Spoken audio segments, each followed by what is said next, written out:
Hey guys, it's Jimmy. I've been wanting to bring you this message for a couple of days. Maybe not the best light here in the car.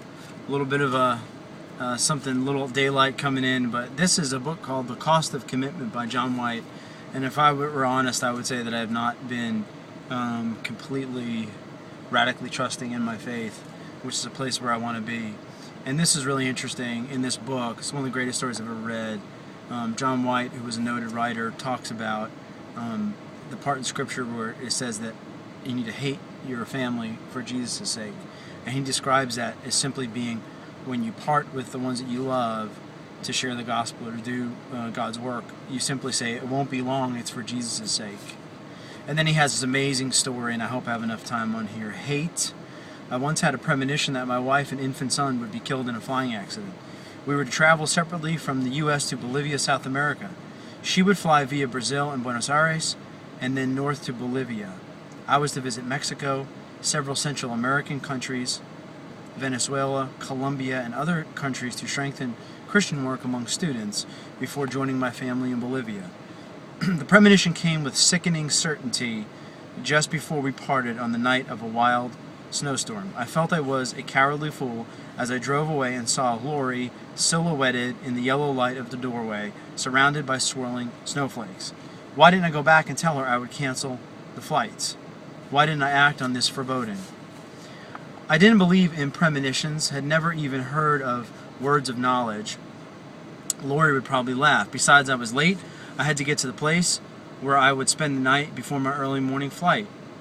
No conversation was possible with the man who was driving me to my hotel. Fear, shame, guilt, and nausea all boiled inside of me. In bed I tossed in misery. Of course I prayed. By faith I was going to have it licked. Faith?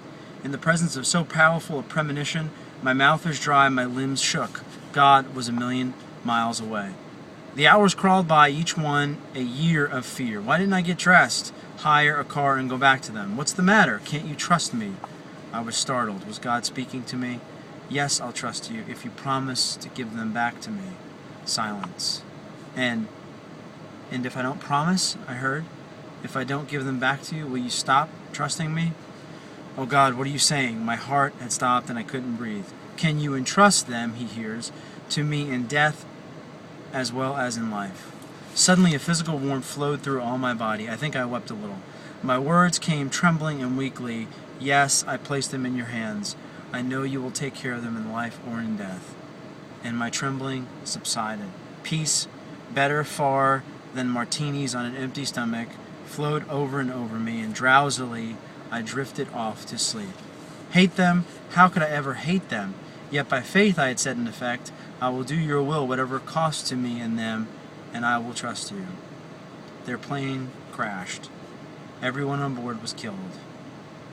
But my wife had also had a premonition and cut their journey short, getting off the plane to stop before the tragedy occurred. I am grateful for the way it worked out, but I didn't know beforehand that things would go as they did.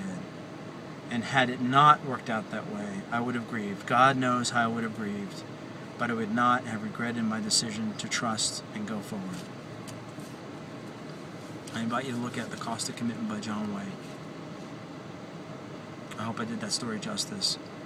I read that story probably 4 or 5 times over the last 2 years, and that's the first time I was able to read it and not get choked up because I've really prepared myself coming into it. But that story has brought a tear to my eye at least 4 times before this.